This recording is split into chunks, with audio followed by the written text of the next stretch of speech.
Welcome to the Recovery.com podcast. I'm Dr. Mala, and today I'm joined by my fellow host, Cliff McDonald, Chief Growth Officer at Recovery.com. Hi, Cliff. Hi, Dr. Mala. Great. Today we're honored to host Dr. Claudia Black, a trailblazer in the field of addiction and family systems therapy. And as the clinical architect of the Claudia Black Young Adult Center at the Meadows, she is also a renowned author and speaker. Dr. Black's pioneering work has profoundly shaped the adult child movement and provided essential frameworks for understanding and treating addiction within family systems. Welcome, Dr. Black. It's so wonderful to have you on with us today. Hello, thank you. I always love the opportunity to share. Great. I am so excited to talk about a multitude of different things today. I think I'll start off with asking what led you to focus on young adults and dysfunctional family relationships and start that work in that area? Well, I probably need to say that I started as a young adult coming from a dysfunctional family system.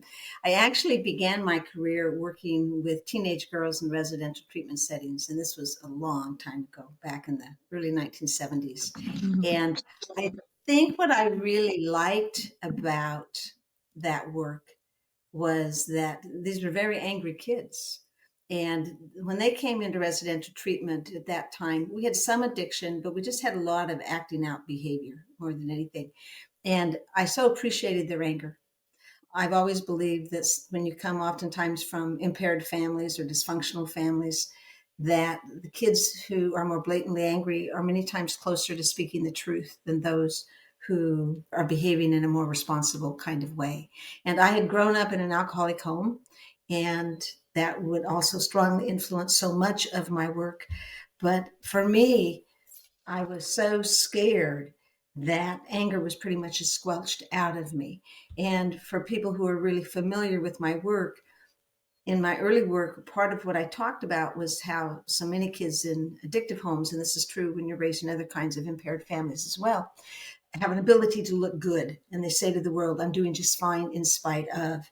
And it's only about 20% of them that are sort of going through life with their arms raised and their fists clenched and their fingers protruding. And so when I began my work with girls 13 to 17 years of age, and they were so angry, I had such an appreciation for that. And at that time, a lot of the work we did in this residential treatment program was very family oriented, that families were brought in. And so I was really groomed with that. If these kids were going to go back into the family system, you needed to look at that whole family system. And I was also groomed by doing group work. And that would really hold well for me throughout all of my career. I think group work is a major shame reducer. And so many of the people that I work with, and that I think so many of us as clinicians work with, have been very shame driven. And so I'm a real fan of group work, and I'm a fan of really angry people. and I have great empathy and compassion for those who had that squelched out of them. But that's really how I began. I began my career there. And so over the years, I've become known for my work around children of addiction, young and adult children. But I've always had my hands in residential work. And at the Meadows, where I've been consulting for over 20 years, there came a point where they had probably 20% of their clients were of a young adult age, 18 to 26, 27 years of age. And they were having more behavioral problems on campus as a consequence. But because they had so many of them, the decision was made, let's give them their own campus. And let's sort of work with them, realizing that young adults actually learn very differently than your person in their 30s, their 40s, and their 50s. Yeah. And so in many ways, it was just a natural fit that I would become associated with that age group. It certainly felt like a natural fit for me. That's great. There's a lot of stigma sometimes around group work, and I think a lot of our listeners might be combating that or even questioning that. Can you walk us through the benefits of group work and what that might even entail? I can say, first of all, I don't know that anybody ever goes into some kind of counseling or therapy process and says, oh, please give me a group to hang out in. I'm not sure that anybody. We all would prefer the privacy of being seen individually. So, one, that's a norm that we would almost even resist the group work, which is why I really like residential treatment, because so much of it is group work. It's almost like you really don't get a choice. You're going to be in a group. But the advantages of group work, I think the biggest advantage is what I've really already stated. It is a major shame reducer. There is so much healing that comes with the possibility of connecting with somebody else who, on a gut level, knows exactly what you're talking about, because they've not necessarily had the exact same experience, but whatever their experiences were, it resulted in the same core beliefs. Typically, that I'm not good enough, there's something wrong with me, you can't trust other people. And so, as I say, to be able to be witnessed by somebody else who gets it and to know that they get it, to have somebody else, in essence, almost tell your story is shocking to those of us. To know that I am not alone. And I cannot tell you over the years that that's one of the biggest comments that I get, is that for the first time in my life, I understood that I was not alone, and how profoundly life changing that is, because we think that we are unique in our unlovability. We think we are unique in the fact that there's something wrong with us. When in reality, there isn't anything wrong with us. Something has happened to us. In group, we have the opportunity, as I say, to be witnessed. We have the opportunity to bond in a way that is, I wanted to say intimate, but that's very scary for people. We don't want to be intimate. We want to be able to hide in our shells. But we find safety and vulnerability. Maybe that's better said. That it's okay for me to be vulnerable because there is nothing wrong with me. And I understand that, because there's nothing really wrong with you. This is what happened to you, and I like you. You're really an okay person. Therefore, I must be okay too. Again, you can get so much out of individual therapy. So I don't want to diss individual therapy. And that's often where it is we begin. But I just ask the listeners to be open to the opportunity for a group experience. And that it's the individual experience that sometimes will set the foundation for you to trust. And sometimes what we do is simply put our trust in the person who's saying, I really want you to do this. We will help make it safe for you. And a good group pretty much ends up almost operating on its own without a whole lot of facilitation by the therapist in terms of what it is we learn from each other. And today, so much of my work is in the addictions field, and self help groups are such a vital part of people's healing process.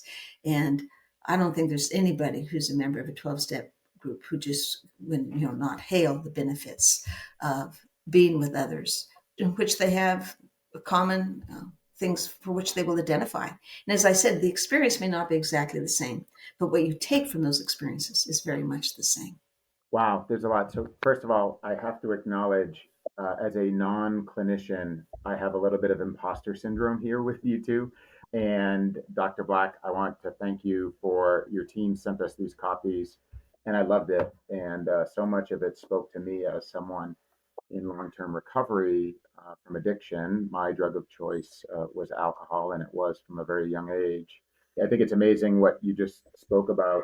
I'm very involved with my home group. I think it's amazing that this program that started 1935 to 1939 is self-supporting through its own contributions. Some of what you talked about, how you ended up in this field, dysfunctional family, gravitated towards this, alcoholism, those things resonate with me. Anger. I didn't know what adverse childhood experiences were. I had some. So did the crew that I ran with. My first fellowship outside of my family was football. I ended up playing college football. I have tremendous fellowship. And these were kids, all of us, looking back, it's really clear. We all probably had high ACE scores. I think that's how you would say that. Yes. And we all had anger. And that was a safe place to let that out. Now, some of these guys went the wrong path, and we were both kind of like, you could be a good student athlete, you could go this path.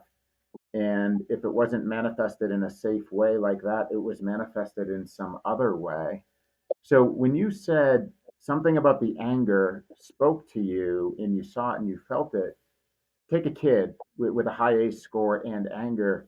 Dr. Black, do you feel like they're closer to turning the corner maybe because they have a voice and they want to be heard? Maybe is there, again, non-clinician here, is there emotional abandonment there? And they're trying to say, like, please notice me. Very much trying to say that. I think that that angry person in relationship to other people in that family system who are not showing that anger necessarily has less denial about what Hmm. is going on. I think they are closer to the truth, and that's exactly what they're doing. Is they're saying, "Yes, notice me."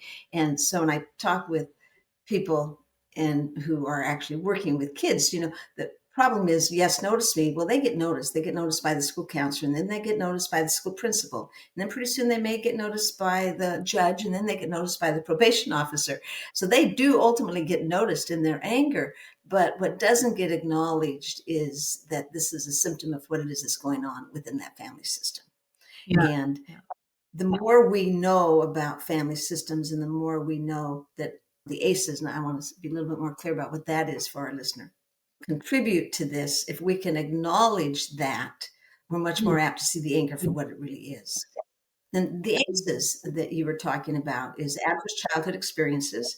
And there was a study done that actually began in 1995, and it has continued. It started in Kaiser Permanente in San Diego, and today it continues through the Center of Disease Control. And it's been replicated in multiple different ways and expanded. And it shows clearly that the greater the number of adverse childhood experiences, such as acrimonious divorce, mental illness in the family, poverty, addiction within the family system, criminality in the context of the family. They list 10 different kinds of adverse childhood experiences. The greater the number of experiences that you have, the more likely you're to have problems with depression, anxiety, substance use disorder, suicidality, primary health care issues, and the list actually goes on. What we find is that in your situation, if you identify with adverse childhood experiences, which I certainly do, chances are you don't just simply have one. You probably have a combination of several. So you're absolutely right. There are socially acceptable ways in which to get that anger out, and a physical sport is one of those ways in which to get that anger or to get it out. But while you're getting it out, still the reality of the situation isn't being acknowledged for what it is. And so that by itself isn't going to be the answer in the healing. And I think what you asked about was emotional abandonment. And let me say a few things. I can say a lot about abandonment. There's two types of abandonment. There's physical abandonment and there's emotional. When there is physical, you always have emotional. But even more prevalent is the emotional by itself. Physical abandonment would involve being raised in a family in which there's physical abuse, which you're witnessing physical abuse, that there is sexual abuse, that there is neglect, meaning there's not enough food, supervision, housing, clothing, etc.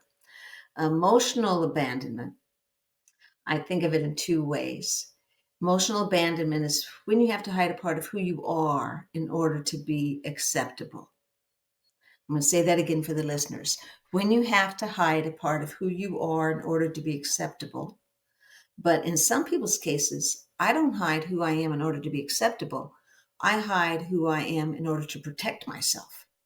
And when that's more true for somebody, that usually means even more deprivation in the family. So, what are these parts of self that I'm having to hide? Was it okay to make a mistake in this family? Or did you learn that if you did anything less than perfect, there was something wrong with you? Was it okay for you to have feelings, or did you learn that it's only one or two acceptable feelings and everything else wasn't to be had? Was it okay for you to have needs, or did you learn everybody else's needs were more important? Was it okay for you to have your own dreams and your own hopes, or did you have to follow your father or your mother's dreams and hopes? Did people have realistic expectations for who you were at 6 years of age, 10 years of age, 15 years of age, or did they have unrealistic expectations? Now, those are examples of emotional abandonment. When there's blaming, when there's criticizing, when there's verbal abuse, those are the experiences of emotional abandonment. And they are so much more subtle. But I think what people don't recognize is what is traumatic about this, and this is trauma. What is traumatic about this is occurring at the time in your life when you're developing core beliefs about yourself. You're developing beliefs about the world at large. So what makes it so traumatic is the timing of it and the fact that it is chronic. It's not just a bad day in a parent's life. This is day in, day out, week after week, month after month, year after year. We normalize it, and maybe we see it, as you say, a lot of the kids that you hung out with probably hung out in very similar families. So it really becomes the norm. I know that was really true in my life. I mean, all of the kids that I grew up with, and I also grew up in a very small community. There was a lot of alcoholism in this small community. And just that level of deprivation was just pretty common. So it certainly wasn't anything we talked about, and we didn't talk about it in terms of it being what was going on being bad. It was just, we just lived with it, and you adapted to it. And you adapt to it with Yeah, real. You adapt. yeah, and growing up, I grew up just north of Boston in a town called Melrose. And my friend group, most of our parents had gotten out of the city, right? And they were blue collar working class people that moved 7 miles north, right? So they could have a better life in the suburbs, but very scrappy, a fair amount alcoholism, a fair amount of abuse, so a fair amount of violence. And I think we found each other, right? And we did have some shared experience, and the fellowship was amazing. It still is to this day. Very blessed that those are still some lifelong friends. But also so hard for us in that culture, zero space to be vulnerable. Athletic prowess, toughness, right? If Yeah. you were the toughest guy, like that was really celebrated. And I was petrified. But number one, I couldn't be like my dad, and I wasn't a tough kid. I didn't want to fight. I've learned only in my recovery how petrified I was, Mhm. right? So I'm going to go back to the alcoholic family thing, which is common, right? And if you're an adolescent and you come from an alcoholic home, is there inevitably some degree of emotional abandonment because you have a parent that isn't present? Absolutely. Is that accurate? Absolutely accurate. Not even to some degree, it is an absolute given that to probably a great degree, when you have that kind of absenteeism, they're maybe physically absent, but they're emotionally absent. Mhm. And then oftentimes, if there's another parent in the home, they are emotionally absent because they're so caught up in the reaction to what's going on in their coupleship, or so busy trying to keep things stable in the family that they're not emotionally present, maybe for this particular child or maybe for any of the children. You see that same kind of abandonment when you see depression in on the part of a parent, to not be able to be emotionally available to meet the needs of that child, to be present for that child.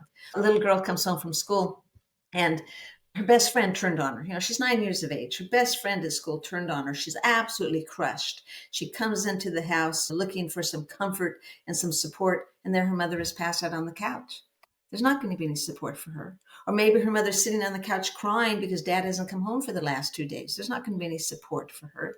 Or maybe her mother's out looking for her dad, or maybe her mother's out using and doing whatever she does. That's an example of what it is that we're talking about. This is reductive.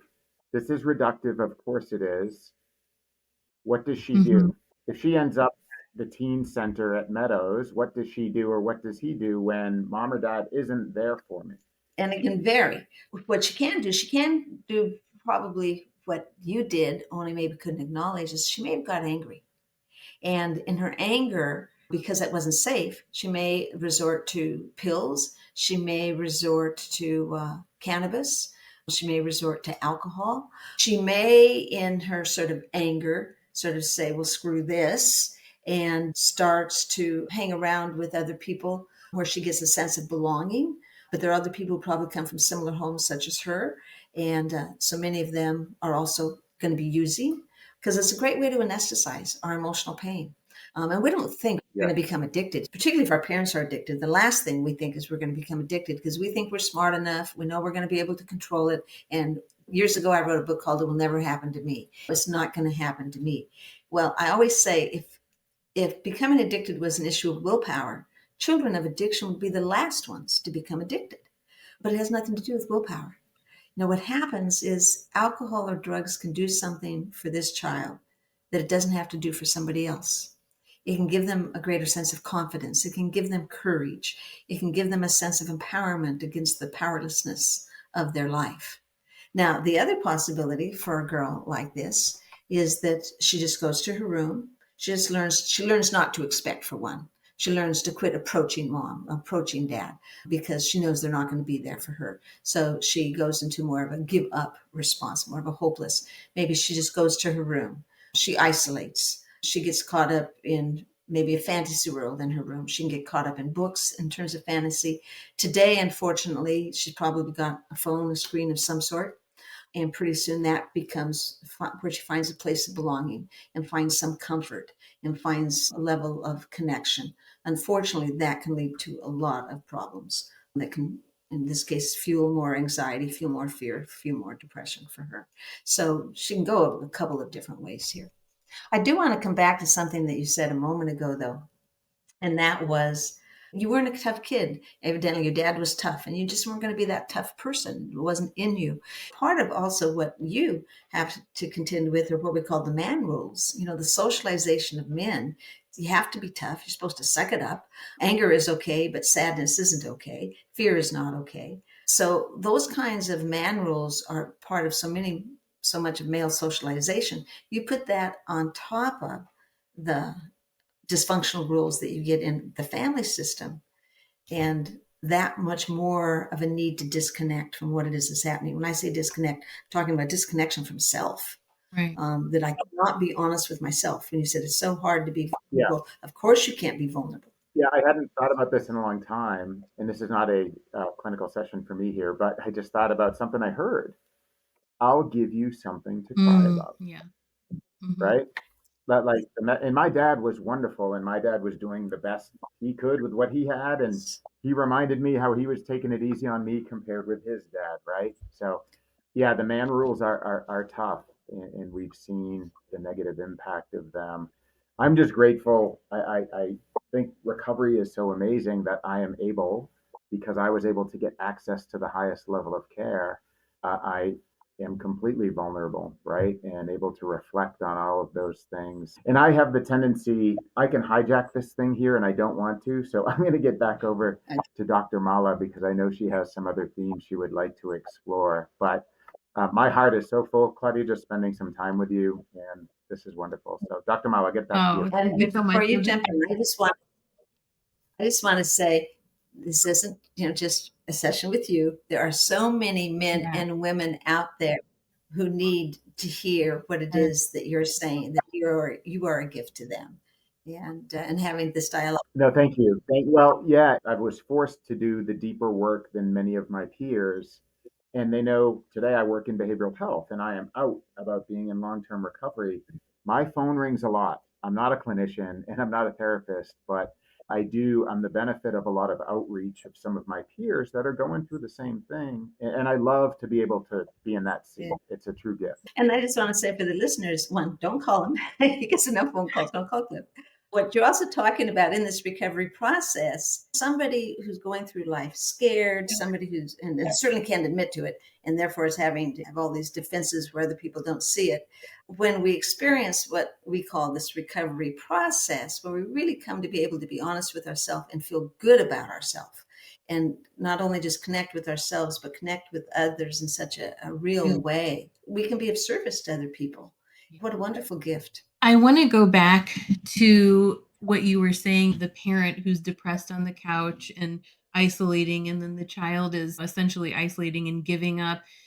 Now, family is coming in for treatment for recovery. Can you discuss the role of family dynamics and how you would work through that, or what somebody might expect, what a family might expect in their recovery journey? What a family might expect if somebody goes to treatment, what they would Right. expect for themselves. Yes, exactly. So, well, let me put a little context for the listener is I've been consulting for 20 years, over 20 years now, to the Meadows Treatment Facility, which we deal with both addiction treatment and mental health psychiatric treatment, and underneath so much of that, a lot of trauma.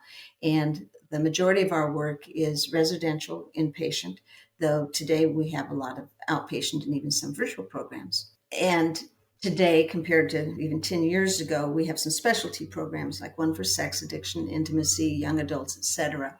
So the expectation, and I say the expectation is that if you come into a treatment setting, we would want and expect that your family would also participate in some aspect of programming. And I say expect, and I sort of grin because I tell program people, if you invite, you need to expect versus invite, because family members are scared too. Anybody who walks into a treatment setting is very scared. Is very vulnerable in a way that is foreign to them. And so they often want to walk into the setting and certainly keep it very private. And so many times that the client themselves is not very happy about thinking that the family is going to be involved.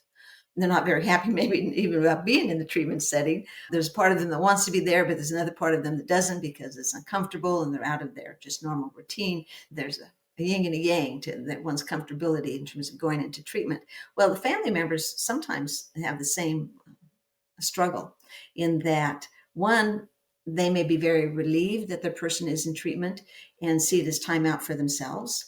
They may be full of lots of other different feelings. They may be very so angry with this person, they don't want anything to do with the treatment experience. They just want them to get treated. They may have such guilt. They may, and it's often false guilt, they're feeling guilty for things that oftentimes they don't need to be feeling guilty for, but they feel it nonetheless. So they don't want to be part of a treatment program because they feel so guilty, or they feel like they're going to be blamed. That's the other. Family members often are concerned about being involved. They don't want to be blamed.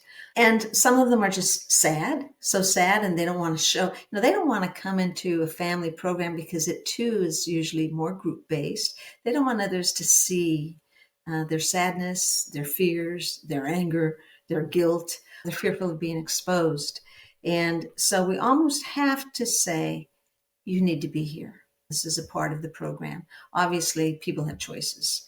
And even with my young adults, well, with everybody, the patient has to be willing to invite the family to come, because we can't make the family come, and the patient is really the client. And if they say, I'm not going to have my wife here, I'm not going to have my parents here, then that's not going to happen. But in terms of the process, by the way, when I wrote Undaunted Hope, and I'm going to talk about that in just a few minutes, but I have a whole chapter in here on family members' participation in the family programming. When family members come, they come with that backdrop that I just gave you. But they also often come with the expectation that they're just there to support their family member, their loved one. And so sometimes they very much readily come because I want to be of support and I want to see them. I want to be sure they're okay. Or if I don't come, maybe they won't stay in treatment. So sometimes there's that dynamic going on. And so when they come, when I say you will give family member support just in your very being there. And one of the things that we know is that the patient, the identified patient, the client themselves who goes to treatment, probably has a better chance of recovery typically when family members participate in family programming and ultimately experience their own recovery process. While I say that, I don't want somebody to think that they're not going to have recovery if their family members don't show up. I want them to come, but they don't show up. They can't financially afford to get wherever the program is, or they're too caught up in their own disease processes, their own addictions, their own mental health issues, that they're too sick to come, in essence. So people can get well without family involvement, but family involvement typically is equated to the more long-term recovery on the part of the person who comes to treatment. And so when the families come, a lot of it is group work, and we will do an educational piece. One is people don't really understand what it is that has been experienced on the part of their client. They may know that their husband or their wife is addicted, but they don't really understand addiction. They still think that there's a lot of willpower that's associated, or that they've had 30 days sober or 45 days sober, that it's all going to be okay. So we do a lot of education around various aspects of addiction and or mental health issues. So they're more grounded in what the person has experienced. We also try and help them to understand that it's not just a willful choice, their depression, etc. We want them to have a better understanding of what recovery is, because recovery is a process, a better understanding of what the value of ongoing support is, and to be realistic about where that support is going to come from. Because oftentimes they're going to actually even have more support for their recovery from people outside of the family. You have emotional support from people many times within your family, but it's people on the outside of that family who are going to probably guide you and be able to intervene as you're going to need some interventions in terms of maintaining your recovery and your health. Those people are often other people in recovery. Those people might be a therapist. Those people could be a mentor. They could be a sponsor in a self-help program. We have to work with families a lot in seeing sort of their own enabling processes and support them in helping them to identify what gets in the way of them being able to not enable their person. What can they do to hold their person more accountable for their own behavior? We want them to see the dynamics of that family system and to take accountability for sort of their role, but also have skills to be different in that family. So let's say I'm very enmeshed with my 19-year-old son, and he's almost has become like a partner with me as I'm very estranged from his dad, even though we're still married. So I'm going to have to work with this mother to one, we'll work with the whole family to understand the difference between rigid families and enmeshed families. What does a healthy family look like? But understanding it isn't enough. We need to have skills. So we're going to try and give them some just basic foundational skills for which they're going to have to build on because we don't have, typically we're working with people for 4 or 5 days in a row. So they're not going to have the skills highly ingrained, but they're going to have an idea of how to work on those skills. So we're going to help, like the example of the enmeshment, really help that young person have boundaries as well as help the mother to have boundaries. And I can have boundaries so my expectations are different, maybe with my young adult child than they once were. But where are my needs going to get met if they're not getting met through him? So we're going to need to help then that mother take a look at where those needs are going to get met and what those needs are. That's just simply an example. I think that most of the family members, when they leave, will walk away saying, I couldn't believe that I'd have a recovery process. I didn't even know that I had something that I needed to recover from, and feel like it is a gift in that one, maybe they recognize their own depression in the context of Family Week. Maybe they recognize that they too will need to give up their use of alcohol or drugs or maybe pills. Maybe they recognize that they have some adult child issues, some family of origin issues, and that's what their so-called codependency and enabling is about. And in recognizing this, they're going to be more committed to their own program of recovery when they leave. And that's sort of the beautiful part about Family Week is that, is I always say that the person who comes to treatment, one of the greatest gifts is breaking the intergenerational cycle of mental Mm, illness or yes. families participate. That's one of really the greatest gifts that can happen. Is it difficult? And there's a family history that I have lived through personally, and I have to read your other book because I was that this won't happen to me, and it Yeah. did. And from reading Undaunted Hope, I learned that childhood trauma, family modeling, and peer influences all can contribute to addiction. With the family week, so two thoughts. Number one, often these families, there's lots of trauma, right? And intergenerational trauma, even. So, first, how do you create a perception of safety in this foreign environment where they've never been before?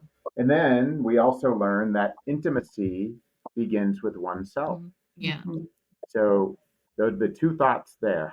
So the world is not a safe place because we've had so much trauma. How do I go to this different place out in the desert with strangers and feel safe? Right. That seems like really hard.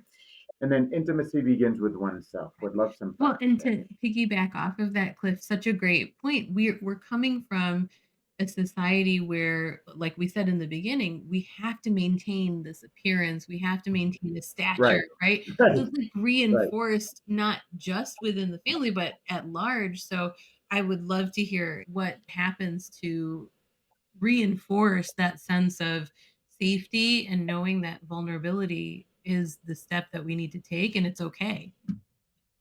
Yeah, because at some Mhm. level, we know within the family, as dysfunctional it is, we know when we're sweeping stuff under the rug. We know this is a facade.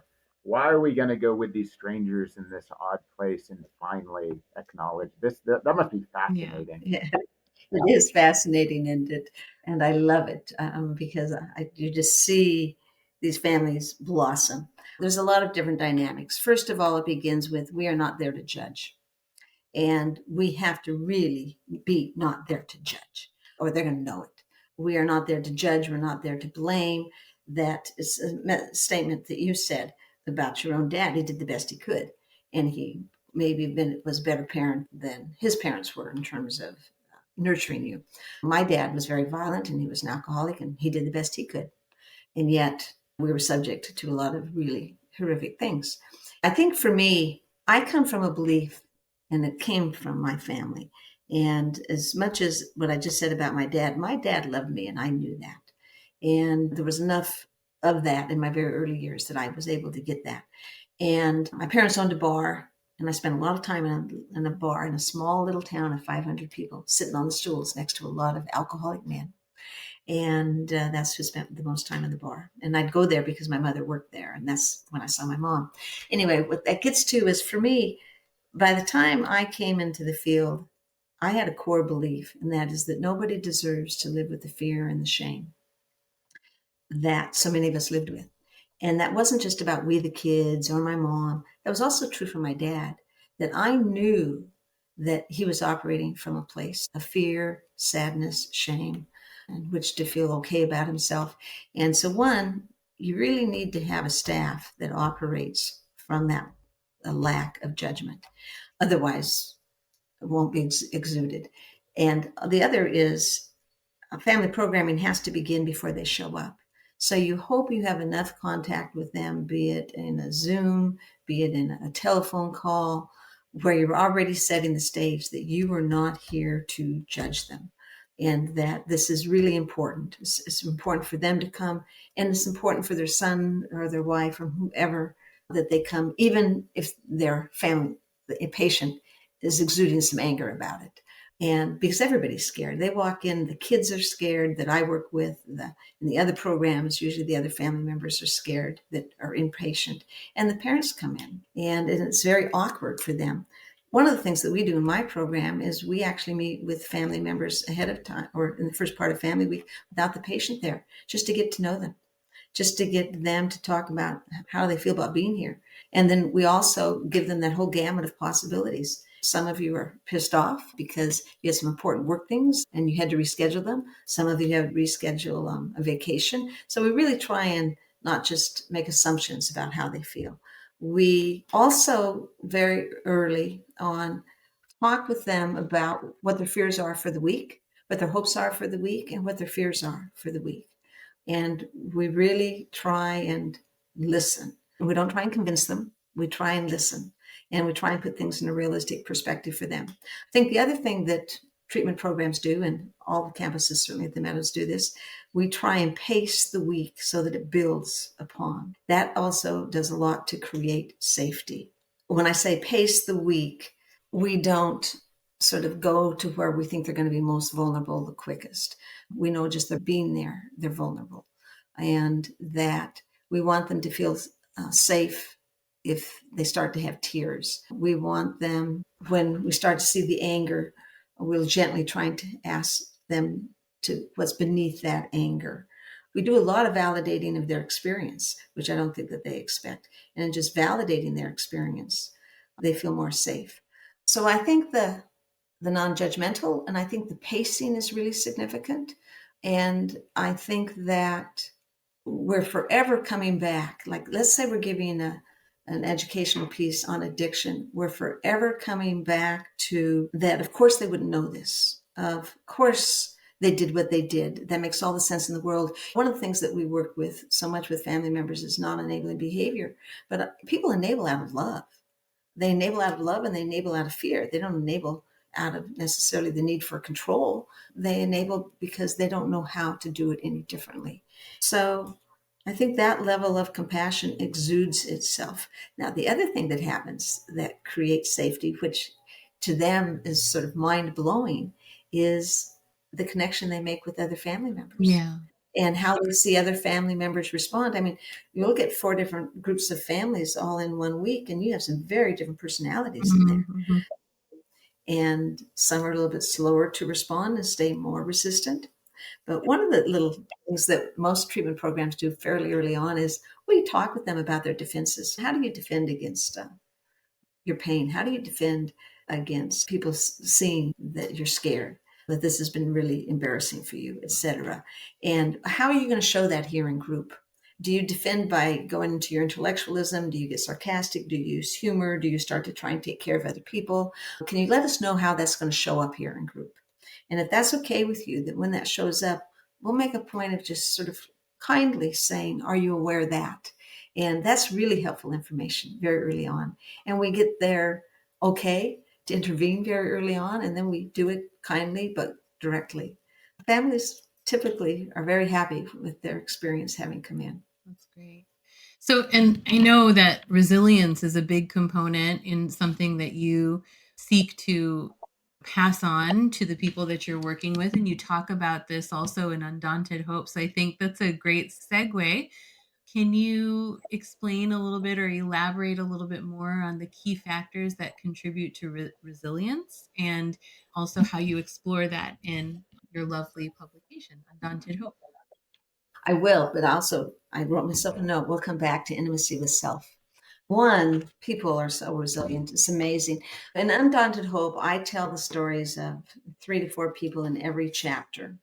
And the chapters are related to what it is we work with at the Meadows in particular, like a chapter on depression, a chapter on substance use disorder, a chapter on intimacy disorder, one on eating disorder, etc.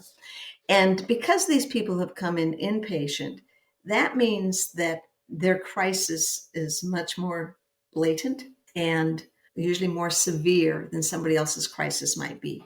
There are many people who don't need to go inpatient that are able to do their work with a psychotherapist individually and or in group.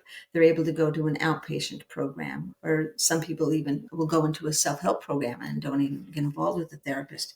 But part of what I wanted people to get out of this book is, as complex as the lives are of these people, they were able to experience the recovery process. And that people's lives are complex. Your life, everybody's life is complex. And you're going to see some extremely complex stories in here.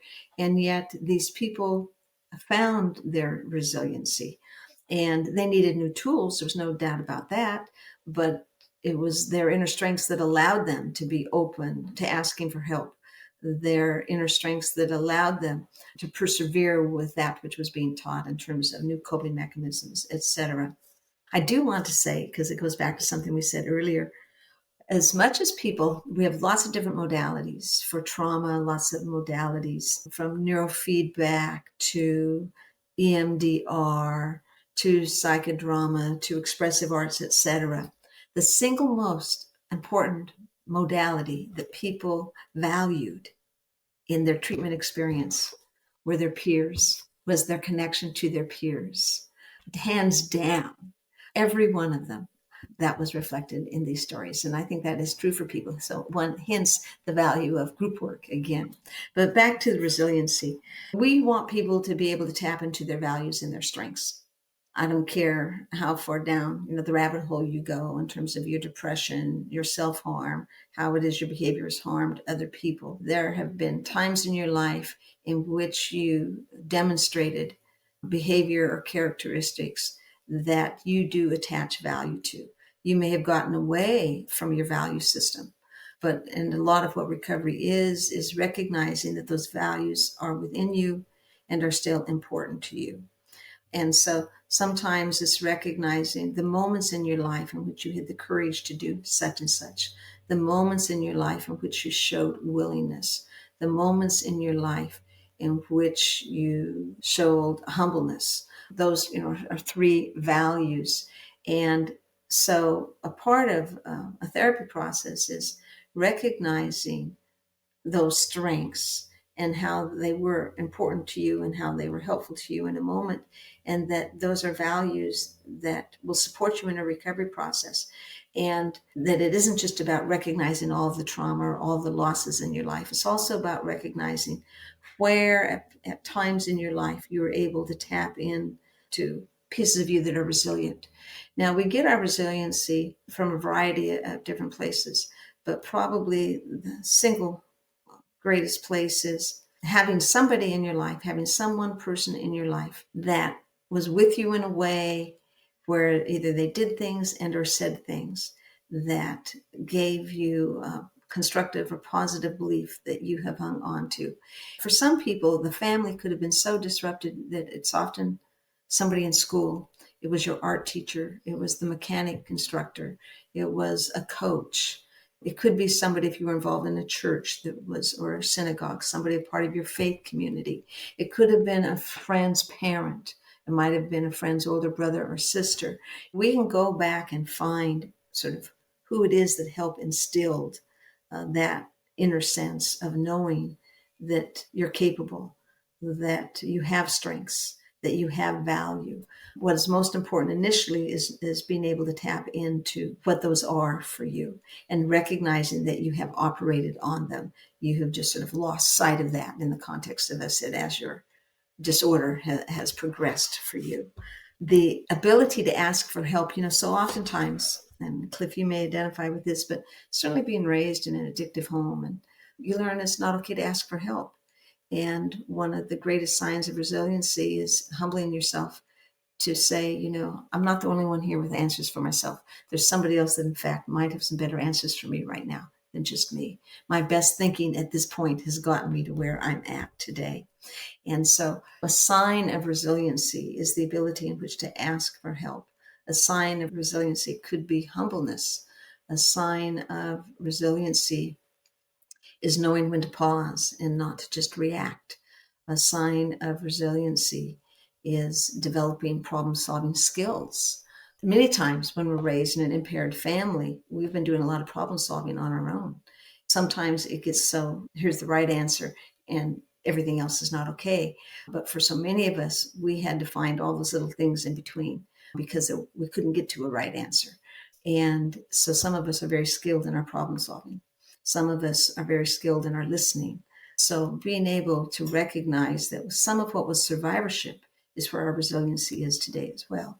You get to keep the strengths that you created surviving a lot of dysfunction or a lot of trauma in your life. You get to keep the strengths. You just want to take away the rigidity of those strengths, such as I know how to lead, but I also want to know how to follow. I don't have to be the one in charge. Maybe as a kid, I had to take leadership. I had to be the parent to my father, to my mother, to my brother, and my sister. And so I'm used to taking charge and I have this need to be in charge.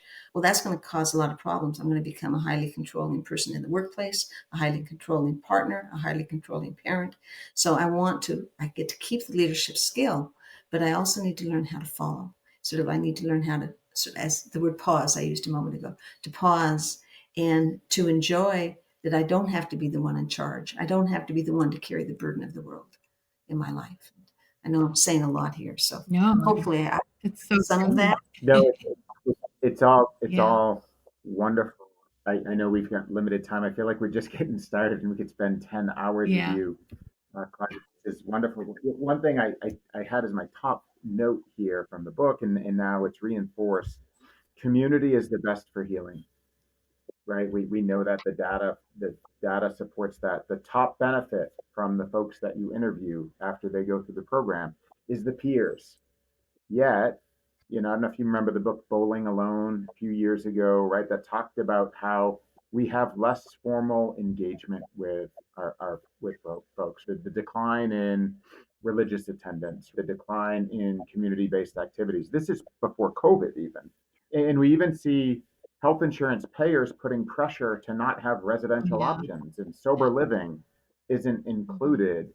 This is a big, big picture, and it's not really a clinical thing, but I'd love to hear your thoughts on, are we moving in the wrong direction? And I think digital living has a lot to do with this too, right? We are such social creatures. We have been forever. Why are we losing sight of that? And what can we do? It's a big question. Yeah.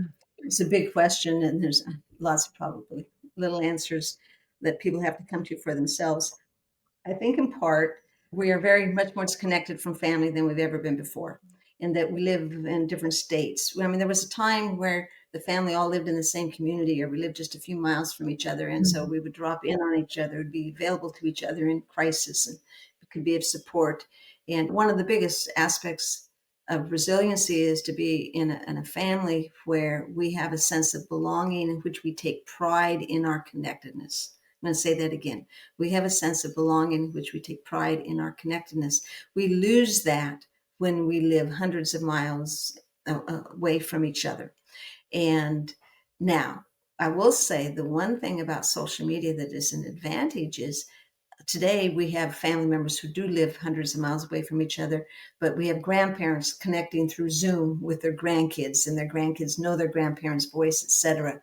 That can be a benefit if this is the way our society is, that we live so far apart from each other. So I think we have a family disconnection that we historically have not had in these last couple of generations. But I think the digital media is extremely a significant part of this. Not just teenagers, but adults are spending copious amounts of time with some kind of screen in front of them on a daily basis, and that is disconnecting them from other people. And again, may feel more connected because actually we're getting likes, we're getting clicks on our Twitters and on our Facebooks. I recently had somebody who'd been in my life who died, and almost everybody on the Facebook page has never met the person who was commenting about the death. They did not have a real time relationship with this person. You only have what somebody wants to present in a short message on Facebook. I was very impacted by how many people said, "Oh, I've never met this person." And I think that it reduces the quick little messages that we give. It reduces our intimacy with people, and yet all under the guise of sounding so intimate. "Oh, I'm so sorry for you," or "I'm so happy for you."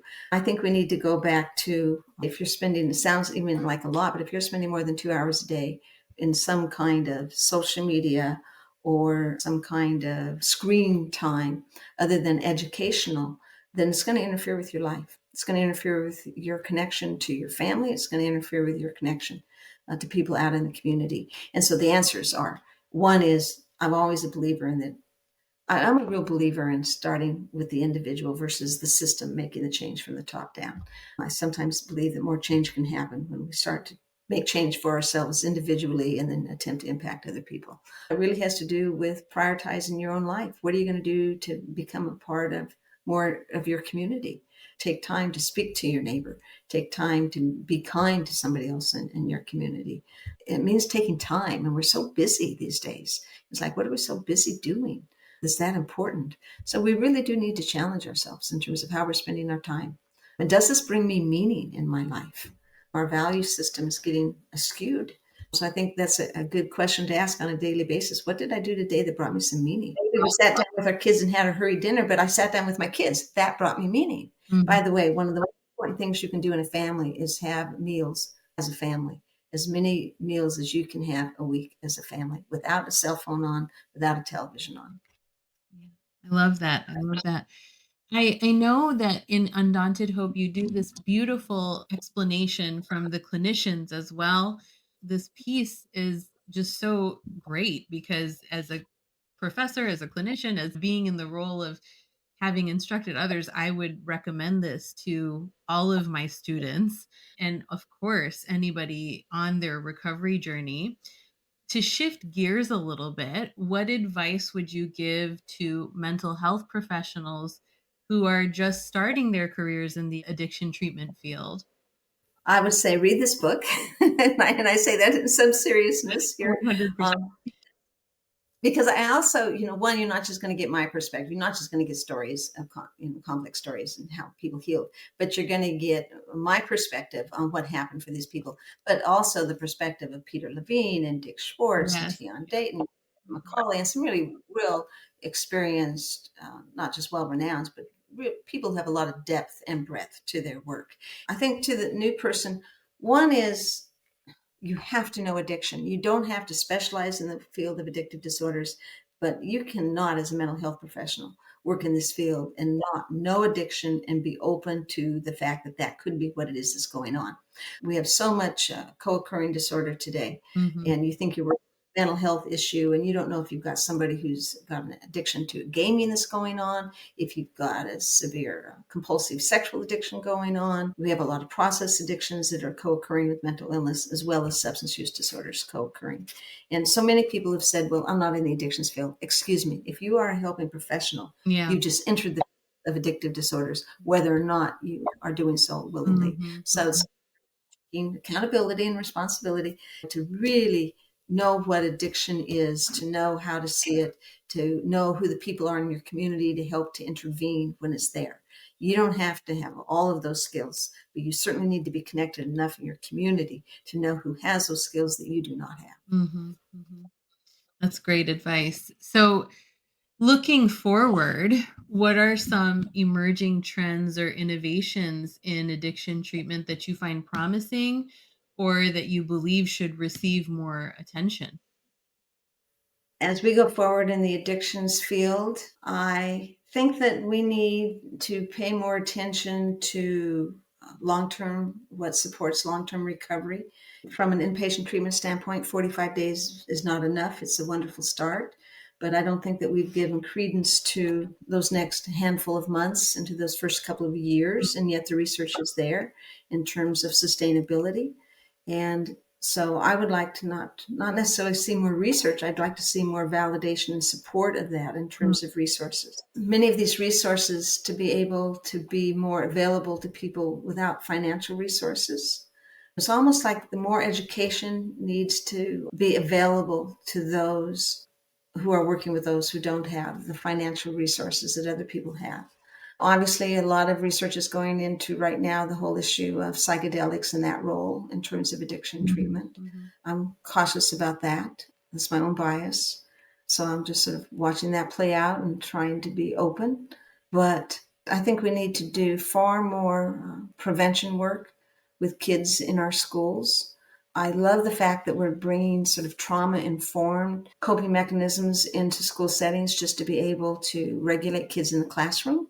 And we're bringing more mindfulness into the classroom. And people in school systems say, well, that's not our mission. Our mission is to educate, to not do social work.